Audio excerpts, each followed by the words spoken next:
History remembers battles, but power is remembered by who ends them. In World War II, while some commanders were still counting bullets and drawing safe lines on maps, the American war machine was already moving forward, fast, ruthless, unstoppable. This was not luck. This was strategy backed by fearless leadership. General George S. Patton didn't wait for perfect conditions. He created them. With speed as his weapon and momentum as his doctrine, he shattered the enemy's will, forcing over 100,000 German soldiers to surrender without a final stand. This moment didn't just expose the collapse of the German army. It proved something far bigger. That American military power is not built on hesitation, but on decisive command, psychological dominance, and relentless execution. And that is why, decades later, the world still studies American warfare. And still respects its leadership. The winter air over Europe was sharp enough to cut through wool and steel alike. It clung to the ruins of towns, drifted across frozen roads, and settled over columns of exhausted men who had been marching for days with their hands raised, eyes hollow, weapons discarded. They came in ones and twos at first, then by the hundreds, then by the thousands, until the roads themselves seemed to flow with defeated soldiers. Someone at headquarters tried to count them. He stopped after 50,000. By nightfall, the number no longer made sense. It was simply too large. General George S. Patton stood at the edge of a shattered village, his boots planted firmly in the mud, his helmet gleaming even under a sky choked with smoke. He watched the procession with something close to satisfaction, though not joy.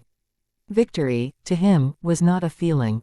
It was proof. Proof that speed mattered. Proof that hesitation killed. Proof that war rewarded the bold and punished the careful.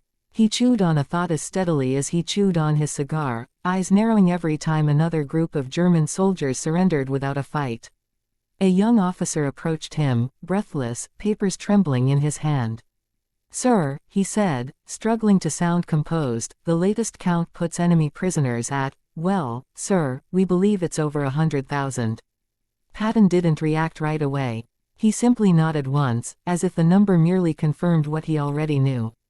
"Then stop counting," he said. "You don't count avalanches. You just get out of their way." Miles away, in a far quieter command post, Field Marshal Bernard Montgomery sat hunched over a table lit by a single lamp.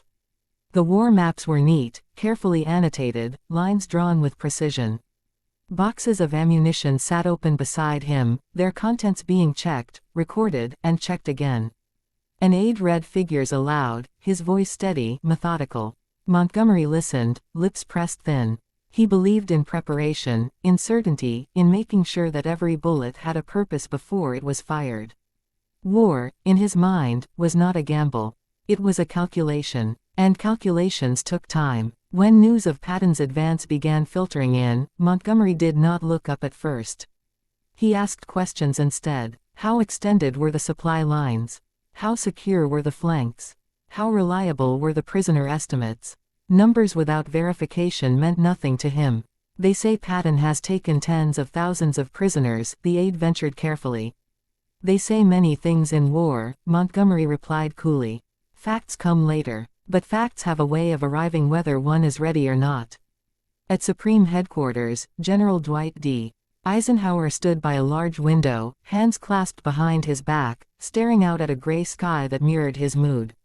He was the Supreme Allied Commander, the man tasked not only with winning the war but with managing the egos that came with it. Patton was a blade, sharp and dangerous, capable of cutting through anything placed before him. Montgomery was a shield, solid and reliable, slow but steady. Eisenhower needed both. What troubled him was how often they seemed to work against each other. Reports lay scattered across his desk, each one more astonishing than the last. Entire German formations surrendering en masse. Units giving up without firing a shot. Officers turning over their sidearms with expressions of resignation rather than defeat. Eisenhower had seen many victories, but this one carried a different weight. It wasn't just a tactical success. It was psychological collapse. An aide entered quietly. "Sir," he said, "General Patton is requesting permission to continue the advance." Eisenhower didn't answer immediately. He picked up one report, then another, scanning numbers that would have seemed impossible only weeks earlier. "And Montgomery?" he asked. He's requesting additional time to consolidate positions and ensure ammunition reserves are fully accounted for. Eisenhower closed his eyes for a brief moment. In his mind, he saw two very different visions of the same war. One moved like lightning, striking before the enemy could think. The other moved like a glacier, unstoppable but slow. Both had merit. Both carried risk. He motioned for the aide to leave, then reached for the telephone. Patton's voice came through the line sharp and confident, crackling with energy. He spoke quickly, painting a picture of enemy disarray, of roads clogged with surrendering soldiers, of opportunities that would vanish if not seized immediately. "They're beaten, Ike," Patton said. "They know it. We can end this faster if you let me keep moving."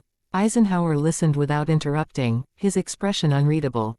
When Patton finally paused, waiting for approval, Eisenhower spoke calmly. "George," he said, "do you have any idea what you've done?"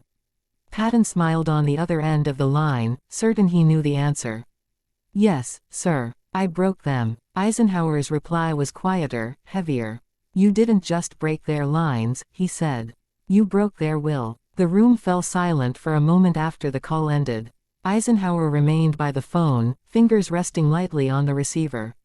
He thought of Montgomery, counting bullets in the lamplight, making sure nothing was left to chance. He thought of Patton, pushing forward with reckless certainty, trusting momentum more than numbers. And he thought of the men marching into captivity, no longer soldiers but shadows of what they had been. Later that day, Eisenhower met with his senior staff. The atmosphere was tense, charged with unspoken rivalries. When the subject of the prisoners came up, the room buzzed with disbelief. 100,000, someone said softly, as if speaking too loudly might make the number disappear. Eisenhower nodded. "At least," he said. "And Montgomery?" another asked. "He's still consolidating," Eisenhower replied. There was a pause, then a few restrained smiles. Eisenhower raised a hand, silencing them. "Don't misunderstand this," he said firmly. "War is not won by speed alone, nor by caution alone. It's won by knowing when to unleash each." That evening, Eisenhower wrote a short message, one that would later be quoted and debated endlessly. It was not an official communiqué, nor a public statement. It was a private reflection, dictated to an aide as he paced the room. "History will argue about methods," he said. "Some will praise the careful counting of bullets. Others will praise the bold capture of armies. But today has proven one thing beyond doubt: when an enemy believes you will never stop advancing, numbers cease to matter." The message was never sent to Montgomery. It didn't need to be. News traveled faster than any memo. Montgomery would hear the whispers, the comparisons, the subtle shift in tone when Patton's name was mentioned. On the front lines, Patton watched as the last groups of prisoners were marched away. The sun dipped low, casting long shadows across the broken ground. For a moment, he allowed himself to reflect. He knew the criticism would come. It always did. Too aggressive, too reckless, too fast. But as he looked at the empty roads ahead, he felt something close to certainty. War rewarded those who moved while others measured. Miles away, Montgomery closed another ammunition crate and straightened his back. He was tired, but resolute. He believed his way would endure, that discipline would outlast bravado. The war was not yet over, and there would be other battles, other chances to prove the value of patience. And above them all, Eisenhower carried the weight of both men, both philosophies, and a war that demanded victory at any cost. When asked later what he thought of the day Patton captured an army while Montgomery counted bullets, Eisenhower's answer was simple, almost understated. "Sometimes," he said, "the loudest sound in war is not gunfire, but silence, when an enemy realizes resistance is no longer an option." That silence, stretching across roads filled with surrendered men, was the true measure of what had been achieved.